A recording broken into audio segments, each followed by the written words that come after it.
भक्ति की वाणी 433। हट कर कल्पना क्यों जागृत करूं, प्यार वाला सोता कब है, वह तो ध्यान में ही रमा रहता है। हट कर कल्पना क्यों जागृत करूं। कल्पना, सोना,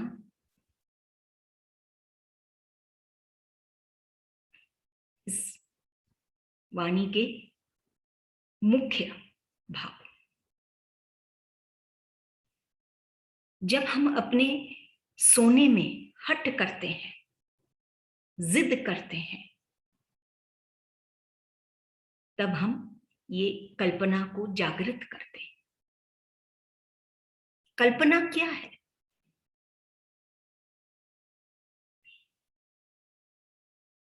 वास्तविकता नहीं, अनुभव नहीं, सिर्फ हमारी सोच, हमारे विचार। सत्य तो अनुभव है, वास्तविकता है। तभी इधर गुरुदेव कह रहे हैं, जैसे सत्य को कहने के लिए कोई शपथ जरूरी नहीं होती कि हम शपथ लें सत्य के लिए। सत्य तो स्वतः ही, सहजता से ही हर एक के अंदर रमा हुआ है। उसके लिए शपथ लेने की कोई आवश्यकता नहीं। जैसे नदी को कोई पथ की आवश्यकता नहीं, वो अपना पथ खुद ही ढूंढ लेती है। वैसे ही जो मजबूत इरादों से आगे बढ़ना चाहते हैं, ऐसे भक्त, उनको कोई रथ की आवश्यकता नहीं, ये कल्पनाओं की आवश्यकता नहीं। क्यों? क्योंकि उनके भीतर ये शक्ति आगे बढ़ने के लिए, जो सत्य है वो स्वतः ही उनके भीतर है, वो सुसज्जित है। उससे अलग से उनको कोई रथ नहीं चाहिए। जैसे वो नदी को कोई पथ नहीं चाहिए, जैसे सत्य को कोई शर्त वो करते हैं ना, शपथ लेते हैं, आवश्यकता नहीं। सत्य तो है, सत्य तो है, उसको दोहराने की आवश्यकता नहीं, वो स्वतः ही छलकेगी। तभी कहते हैं इसमें गुरुदेव, हट कर कल्पना क्यों जागृत करूं। वो अब भक्त को हट करके, जिद करके, अपने नींद से, अपने विश्राम में क्यों हट करूं कि कल्पना करूं मैं किसकी? ईश्वर की। मेरे हट करके हम कल्पना करते हैं ईश्वर की, तो हम ईश्वर को नहीं पाते, बल्कि वो हट के कारण हम और बेचैनी और दूर होते हैं ईश्वर से। जैसे ज्ञान है, नॉलेज है, ज्ञान है, वो क्या है? वो तो सिर्फ थियोरी है, लिखा हुआ है, थियोरी है। लेकिन प्रज्ञा, जिसको हम विजडम भी कहते हैं, वो तो सत्य ही है। सिर्फ थियोरी नहीं है कि सत्य ऐसे है, सत्य ऐसे है। सत्य के बारे में थियोरी नहीं है, बल्कि वो सत्य ही है जो अनुभवी होता है,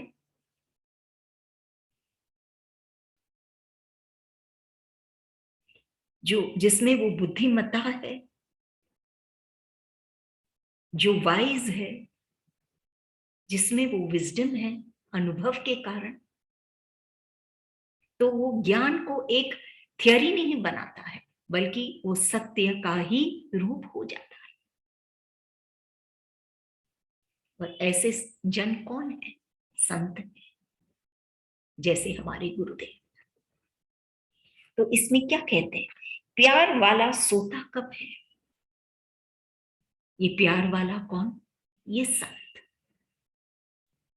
उसको हट नहीं करनी पड़ती ईश्वर को देखने के लिए या ईश्वर को ध्याने के लिए। वो तो प्यार करने वाला है, क्योंकि ईश्वर तो प्रेम से ही मिलता है। वो संत, वो सोता कहाँ है? वो तो ध्यान में ही रमा रहता है। वो उसका ध्यान हर वक्त ईश्वर के साथ है। तो वो सोता क्या कहाँ है? मतलब कि उसके सोने में भी उसका ध्यान है ईश्वर के प्रति। उसको अलग से मेहनत नहीं करनी पड़ती है ध्यान करने के लिए। जैसे प्यार करना पड़ता है, तो उसमें वो बात नहीं, प्यार हो जाता है तो वो कभी जाता नहीं, उसी में वो बात है। और ये प्यार करने वाला ये संत है, तभी वो हट नहीं करता। वो तो खुद ही सत्य है, सिर्फ ज्ञान की बात नहीं है। वो सत्य की मूर्त है। उसको कोई शपथ नहीं लेनी पड़ती है, सत्य का बखान नहीं करना पड़ता। वो तो वो नदी है जो स्वतः ही अपना पथ बना लेती है कि वो सागर से, क्योंकि उसको प्यार है, प्रेम है, उसके अंदर वो तीव्रता है, वो लगन है कि वो सागर से मिले, तो वो अपने आप अपना पथ बना लेती है। ये जो संत है ये सागर से मिल चुका है, एक हो चुका है, वो अपना अस्तित्व खो चुका है। तो अलग से वो हट कौन से बेसिस पे करेगा?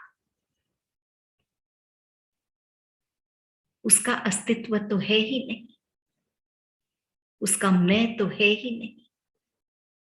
वो तो ऑलरेडी सत्य का रूप ही हो गया।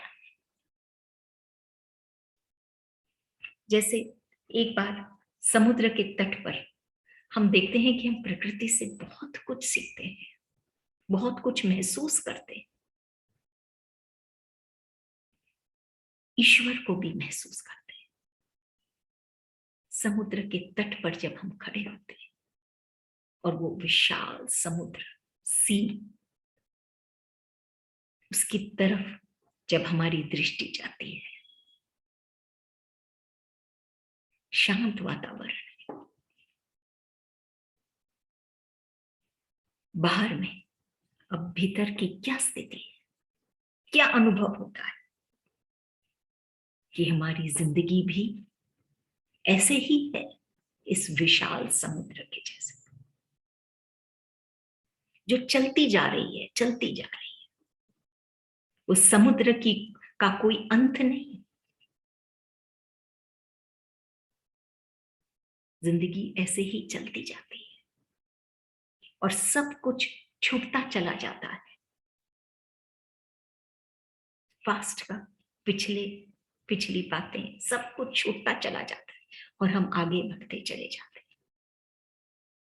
सिर्फ रह जाती है वो यादें, जैसे उस समुद्र में तरंग उठते हैं, वेव्स उठते हैं, वैसे ही ये यादें हैं जो हमारी जिंदगी को छूते हैं, जैसे वो उस समुद्र में लीन हो जाते हैं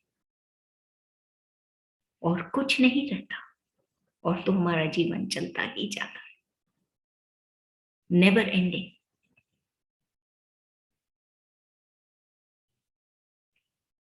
यहां तक कि ये शरीर भी तिरोहित हो जाता है, लेकिन ये जो मैं है ये फिर भी चलता रहता है।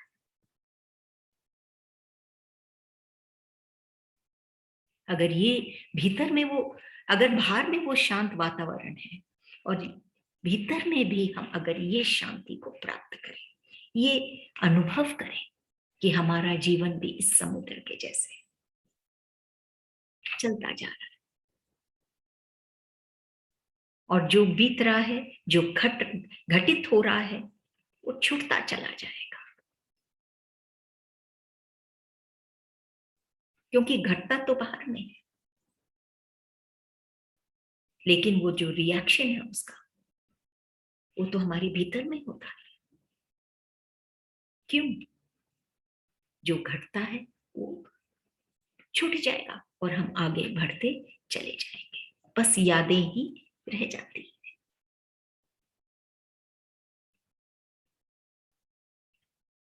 ऐसी यादें जो उस समुद्र की शोभा है, वो तरंग, उसी से सुंदर लगता है, समुद्र जीवित लगता है। ऐसी यादें, बाकी सब चीज छूट जाता है, हमको सिर्फ वही याद करना है, जो यादें हमारी शोभा बढ़ाती है। कैसे? हमको और इस ईश्वर से, इस भाव सागर में हमको रमा देती है। ऐसी यादें लेके हम चले, तब हम उस असीम, उस अनंत की तरफ हम चलेंगे, उस अनंत के हद में हम पहुंचेंगे। यही है जीवन। ऐसी स्थिति, ऐसा धरातल एक संत का होता है। उसका जीवन कभी खत्म नहीं होता, वो चलता ही जाता है। क्यों? क्योंकि वो अपने ईश्वर में, उस अनंत में, उस असीम में रमा हुआ है, और उसके पास तो सिर्फ वो यादें हैं। हर क्षण जब वो अपने इष्ट से मिलता है, जुड़ता है, वही यादें हैं, और वही उसकी शोभा उस संत की। तो हट करके, तो ये तो सहजता से हो सकती है। हम अपना हृदय को थोड़ा सा खोलें, तो हम पाएंगे कि हमारे भीतर में वो अनंत भाव सागर समाया हुआ है।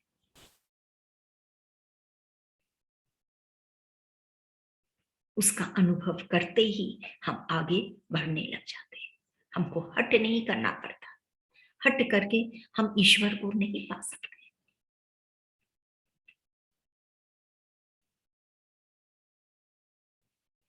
ईश्वर तो सहजता से, सरलता से, प्रेम से, बहुत ही, जैसे हम कहते हैं ना, पता भी नहीं चलता है कब वो हमारे भीतर में रम जाते हैं। कुछ करना नहीं है, सिर्फ अपने हृदय को खोलना है।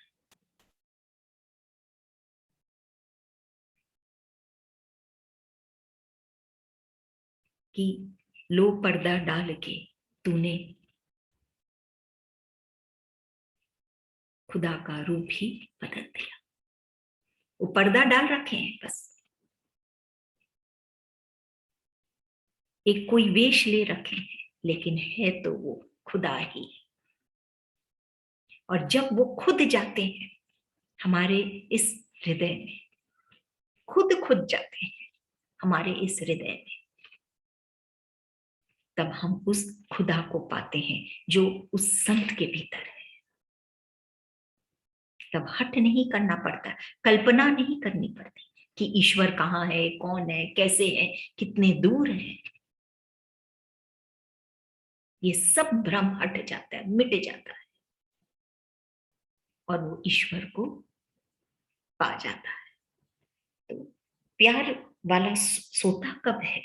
वह तो ध्यान में ही रमा रहता है, हर वक्त वो उसकी ओर ही बढ़ रहा है, बिना रुकावट के। उसकी गति में ही स्थिरता है।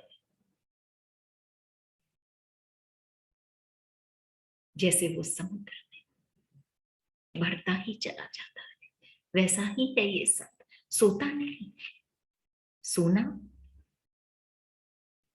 क्रिया वाला सोना नहीं है, बल्कि उसके भीतर की जो हृदय की जो स्थिति है वो हमेशा ध्यान में रहती है अपने ईश्वर की, ये ध्यान में, तभी वो जागृत है। सोते हुए भी वो जागृत है, वो समुद्र में गति होते हुए भी स्थिर है, स्थित है। तो हट की कोई आवश्यकता नहीं। गुरुदेव कह रहे हैं इस वाणी में, हट कर कल्पना क्यों जागृत करो। वो भक्त की वो स्थिति है, वो कोई ऐसे संत के समक्ष बैठे जिसका ध्यान में हमेशा वो ईश्वर रमा हुआ है, तो वो स्वतः ही उन्हीं भावों को पाएगा। जैसे वो नदी मिल गई उस सागर में, तो वो भी उसी सागर का रूप बन जाती है, जो बहता ही रहता है, चलता ही रहता है, वैसा ही रूप हो जाता है उसका। ऐसे ही वो भक्त का भी हो जाता है जब वो संत से मिलता है।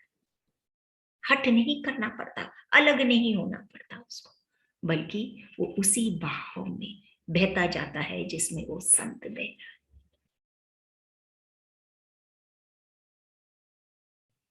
उस हद के पार हो जाता है। क्योंकि हट में तो हद है, लेकिन वो हद के पार हो जाता है,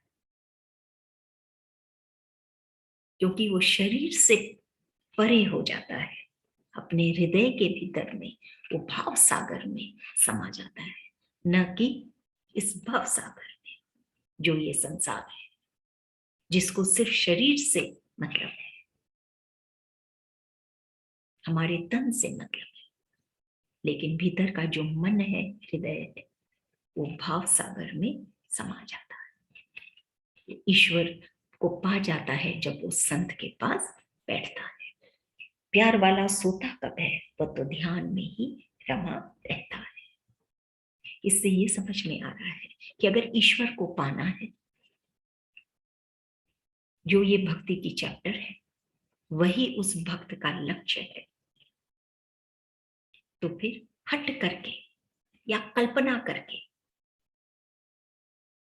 क्योंकि कल्पना में हद है और ईश्वर बेहद है, तो उसकी कल्पना हम करके ईश्वर को नहीं पा सकते, बल्कि उस संत से जुड़े जो इस अनंत सागर में डुबकी लगाता है हर क्षण। वह तो ध्यान में ही रमा रहता है हर क्षण। उसके साथ जब वो भक्त जुड़ता है तो उसको हट नहीं करनी पड़ती, बल्कि वो ईश्वर को सहजता से पाता है। ईश्वर तो कण कण में है, हर एक में है। ईश्वर को पाना सहज है, वो दूर नहीं है, वो तो हमारे भीतर है। कहीं आसमान में दूर, आकाश में नहीं है ईश्वर, सिर्फ वही नहीं है ईश्वर, ऐसे हम कह सकते हैं। हर जगह हर स्थान में ईश्वर है।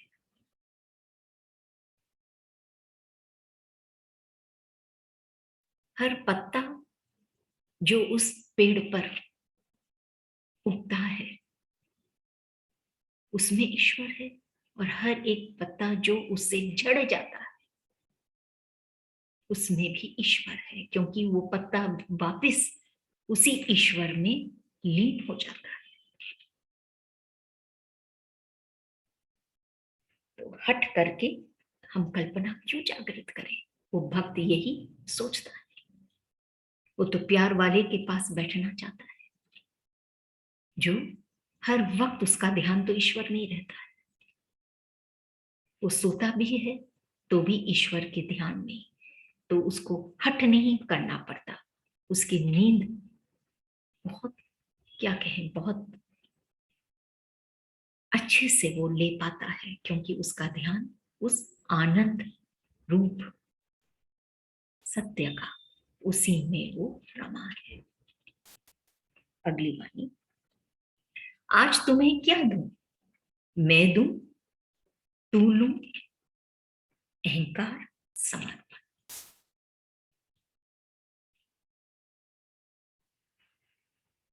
इसमें बहुत ही एक अमेजिंग बात है कि जो इंसान या मनुष्य हर वक्त सिर्फ लेना चाहता है इस संसार से, इस प्रकृति से, आज उसके भीतर ये बात उठी है कि मैं तुम्हें आज क्या दूं। ईश्वर को, भक्ति की बात है, भक्ति की वाणी है, ईश्वर को देने की बात है वो भक्त की, कि मैं आज ईश्वर को क्या दूं। कैसे उठी ये बात उसके अंदर? क्योंकि उसने ईश्वर का प्यार अनुभव किया, जो उसको ये तुच्छ प्रलोभन, ये संसार का ऐश्वर्य से बहुत परे, बहुत ऊंचा एक स्थान में ले जाता है, जहां वो जो ऐश्वर्य पाता है उसकी तुलना इस ऐश्वर्य से कर ही नहीं सकता। वो तो ऐसा ऐश्वर्य है जिससे वो खिलता है, सजता है, और जितना बांटता है उतना और सजता है।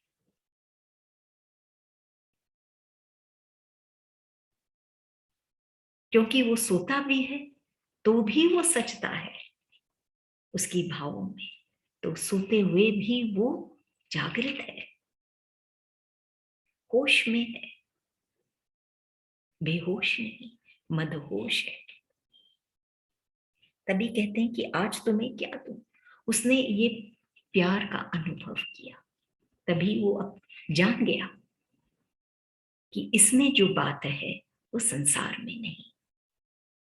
तभी वो ईश्वर से कहता है कि अब मैं तुझे क्या दूं, मैं दूं, तू लूं, मैं क्या दूं।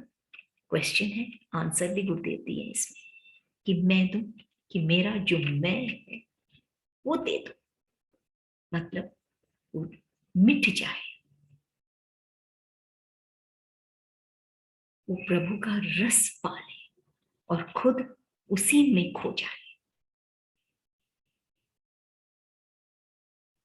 उसका मैं ही नहीं रहे। ये जो झूठा मैं है, अहंकार का जो मैं है, कि मैं ये हूं, मैं वो जब वो मिट गया तब उसको समझ में आया कि मैं कौन हूं। तब वो तू ही तू लू, तब वो सिर्फ ईश्वर में ही, ईश्वर पर समर्पित हो जाता है। मैं दूं अहंकार, तू लू समर्पण।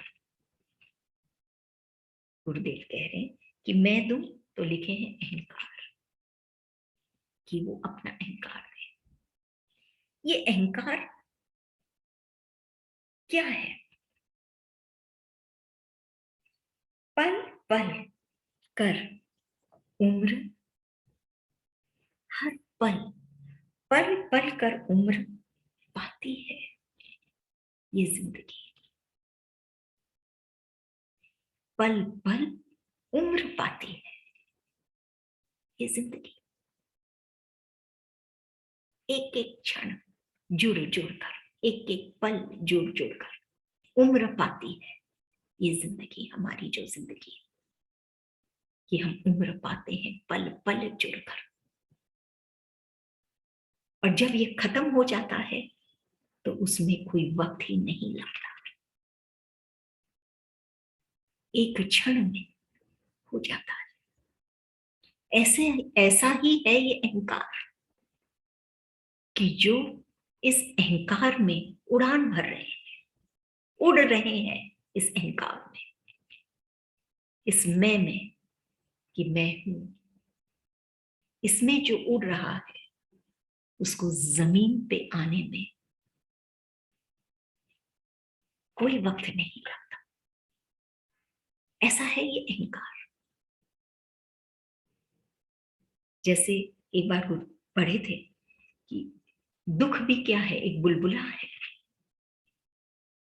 उसको थोड़ा सा छेड़िए खत्म हो जाएगा। ऐसा है ये अहंकार, नष्ट हो जाता है जब वो जमीन पे गिरता है, उसमें वक्त नहीं लगता, कब वो गिर जाता है, फिर सब कुछ खो देता है। वो अलग बात है कि वो उसको एक्सेप्ट नहीं करता, लेकिन सच्चाई तो यही है। ऐसा है ये अहंकार।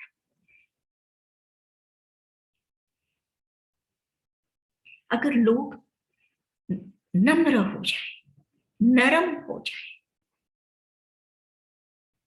तो वो और लोगों के हृदय में अपना स्थान बना सकते हैं। जैसे एक सख्त चीज को भी हम ले, लोहे जैसा, वो भी जब नरम उसको कर देते हैं ताप लगा के, तो वो अपना रूप बदल जाता है उसका, और औजार बन जाते हैं, जिससे लाभ ही लाभ है। तो यही तो अहंकार है, जिसको हमको नरम करना है, नम्र बनना है, कि हम औरों के दिल में अपना स्थान पा सके। और सबसे पहले हम अपने ही दिल में अपना स्थान पाए, ईश्वर के दिल में अपना स्थान पाए, स्वतः ही औरों के दिल में हम अपना स्थान पाएंगे। तो आज तुम्हें क्या दूं? मैं दूं, तू लूं, कि मैं तू लूं, कि ये जो अहंकार है, जब हम नम्र होते हैं तो हम ईश्वर के हृदय में भी अपना वास बना सकते हैं, बसेरा। हम बस सकते हैं ईश्वर के हृदय में। तो तुम लोग ईश्वर के हृदय में जब वो बस जाता है, वो समर्पित हो जाता है। ये समर्पण क्या है? संतोष से भी ज्यादा, जब वो तृप्त होकर जब वो संतोष पाता है, ऐसा ऐसे स्थान में उसका जब वास होता है जैसे ईश्वर के हृदय में, तब वो पूर्ण रूप से शांति पाता है, जिसको हम तृप्ति भी कह सकते हैं, संतोष भी कह सकते हैं।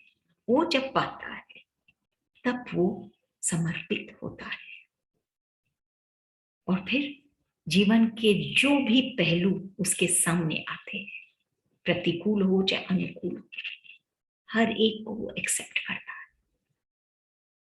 ये है समर्पित होना ईश्वर पर। और ये कब? तू लू, जब वो ईश्वर को पाता है। कैसे पाता है? खुद को देकर।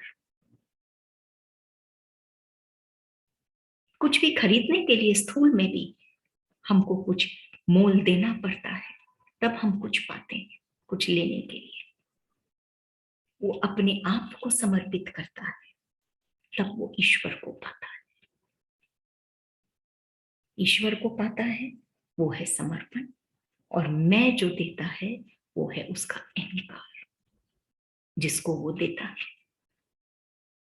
और फिर वो भार मुक्त, हल्का फुल्का होके इस जीवन में विचरण करता है।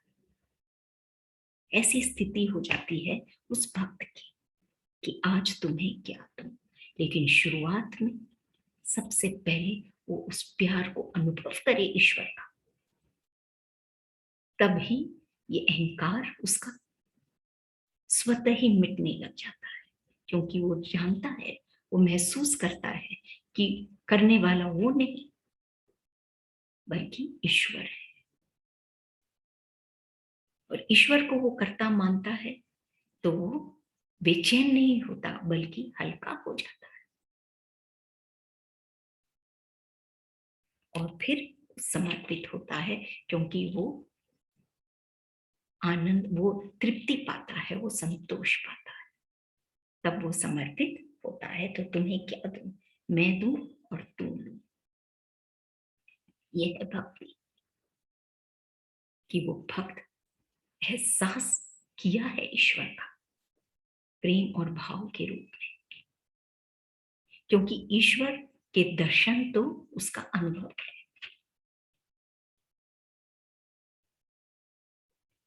उसका अनुभव, ईश्वर का जो हम अनुभव करते हैं वही दर्शन है ईश्वर। उसको अनुभव करना अपने भीतर। अपने अंतर में। वही दर्शन है ईश्वर के। तो वो जब दर्शन करता है, महसूस करता है अपने भीतर, तब वो प्यार भी महसूस करता है जो ईश्वर है। और फिर उसका अहंकार गिरता है, झूठा मैं गिर जाता है। और वो जो वास्तव में जो है, उसका जो स्व है, उसका जो अस्तित्व है, वो जो अच्छा वाला जो मैं है, जो वो ईश्वर रूप है, वो पाता है और ईश्वर को भी पा जाता है। तो उसका मैं चला जाता है और वो ईश्वर को पा जाता है। अगली वाणी, मन शांत प्रभु आए प्रभु पाए। मन शांत, यूं तो ये मन, जैसे हम अनुभव ही करते हैं कि ये मन बड़ा चंचल है, मेला भी है।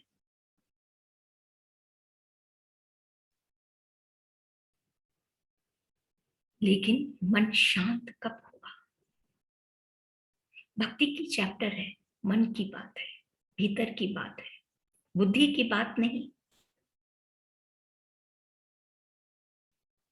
कोरे ज्ञान की बात नहीं, नॉलेज की बात नहीं, बल्कि अनुभव की बात है। ज्ञान तो बाहर पुस्तकों से भी हम अर्जित कर सकते हैं, प्राप्त कर सकते हैं, लेकिन ये जो भक्ति है, ये भीतर की स्थिति है, बाहर की नहीं, बुद्धि की भी नहीं।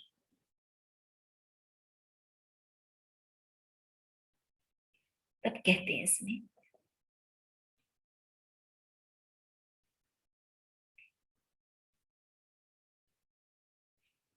मन शांत प्रभु आए प्रभु पाए। कि ये जो चंचल मन है, ये शांत कब होगा? हम दुनिया भर का ज्ञान भी अर्जित कर लेते हैं, तो भी बुद्धि उससे कुछ पाती है, मन तो फिर भी चंचल ही रह जाता है। तभी कहते हैं कि मन शांत कब हुआ? जब प्रभु आए प्रभु पाए। सिर्फ प्रभु आए नहीं, प्रभु आए और प्रभु को जब वो पाता है, मतलब जब रम जाता है उसमें, तब वो मन शांत होता है।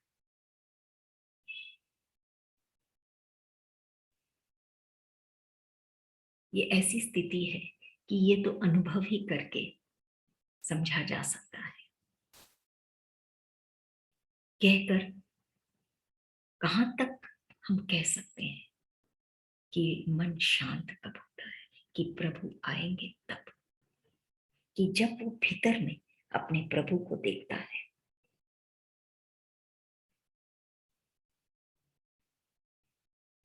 तभी उसका मन शांत होता है। एक बार एक पेंटिंग देखी थी, उसमें एक ही घड़ा था, पॉट, और 3 विमेन थे, लेडीज थे, महिलाएं थी, जो उस पॉट को पकड़ी हुई थी अपने अपने तरीके से। किसी के लिए तो वो पॉट सिर के ऊपर था, किसी के लिए साइड में, और किसी के लिए हाथों में। एक ही पॉट, लेकिन अलग अलग तरीके से वो महिलाएं उसको उठा रही थी। कि जो भी कुछ है वो एक ही है, हम कैसे उसको उठाते हैं, कैसे उसको प्रस्तुत करते हैं, ये अलग अलग हो सकता है। चाहे वो भीतर की कोई बात हो, चाहे बाहर की जिम्मेवारियों की, हम कैसे उसको उठाते हैं, सबके तरीके अलग हो सकते हैं। लेकिन वो भार अगर बाहर की बात है, और वो प्यार अगर भीतर की बात है, तो वो एक ही है। तभी कहते हैं कि मन शांत प्रभु आए प्रभु पाए। कि वो भक्त कैसे इस स्थिति को, मन शांत होने की स्थिति को कैसे प्रस्तुत करता है, कैसे उसमें जीता है, कैसे वो शांति को का एहसास करता है जब वो प्रभु उसके हृदय में आता है, जब वो प्यार पाता है। वो जो प्यार है, जो वो एक है, वो उसके हृदय में जब रम जाता है। जैसे अलग अलग तरीके से वो महिलाएं उस पट को उठा रही थी, वैसे ये भक्त उस प्यार को अपने हृदय में जब समा जाता, उसके हृदय में जब वो समा जाता है, तब उसका मन शांत होता है। तब तक वो मन बेचैन है, क्योंकि वो उस प्यार को चाहता है। वो मन, अलग बात है कि हम मन की सुनते नहीं। हमको लगता है मन वो धन और ऐश्वर्य को, संसारी ऐश्वर्य को चाहता है, लेकिन वास्तव में वो मन तो उस प्यार को चाहता है। तो मन शांत तभी होता है उसका, जब वो उस प्यार को अपने हृदय में धारण करता है। उस एक को वो जब तक हृदय में नहीं उठाएगा। एक है जो हृदय से भी गहराई में, मन से भी गहराई में, हृदय में, और एक है जो अपनी आत्मा में ही रम जाता है। सब उठाते हैं उसी प्यार को, और तब वो शांति पाते हैं।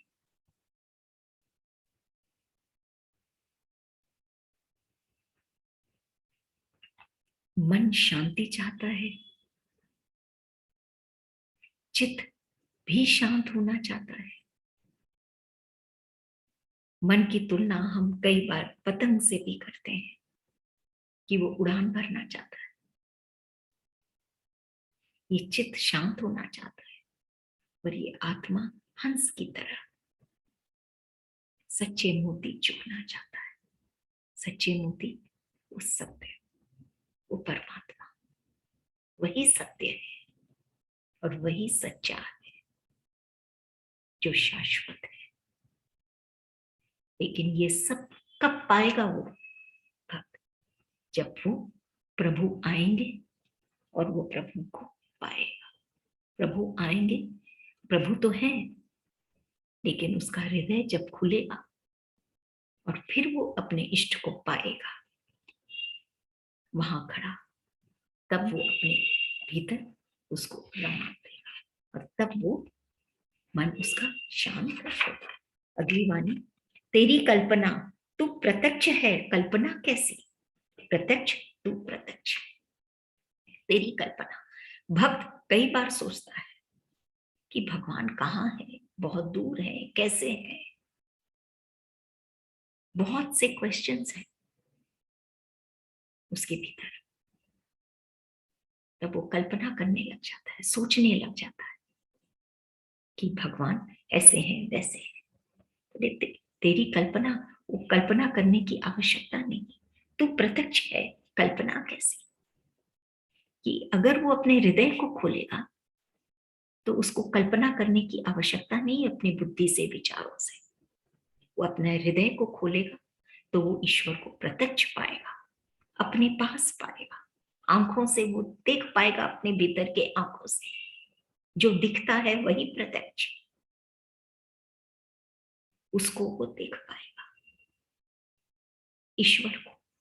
और कल्पना तो उसके विचारों से है जो उसको और घेर लेते हैं, और वो ईश्वर को नहीं देख पाता है, उलझ जाता है उसमें। लेकिन तू प्रत्यक्ष है, कल्पना कैसी? ये सतगुरु कह रहे हैं कि जब तू प्रत्यक्ष है तो कल्पना कैसी? तेरी कल्पना, भक्ति की बात है कि कल्पना करने से कुछ नहीं होगा। हम और उसमें उलझ जाएंगे, बल्कि हम उनको अपने भीतर पाए। वो प्रत्यक्ष है, दिखता है, अगर हम देखना चाहें तो।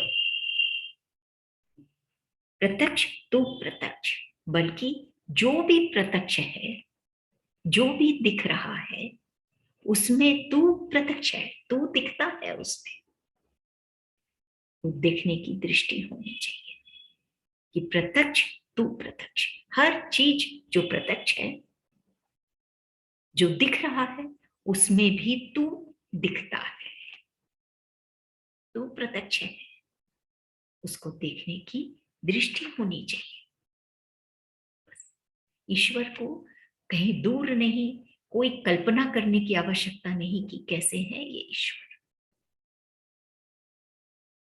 सिर्फ हम भाव से जब देखते हैं, मन से जब हम देखते हैं, जब हम उनको पुकारते हैं, तो हम ईश्वर को प्रत्यक्ष पाते हैं। और फिर उनको प्रत्यक्ष पा लेते हैं, तो फिर जो भी कुछ प्रत्यक्ष है, जो भी कुछ दिख रहा है, उसमें भी हम उसको देख पाते हैं।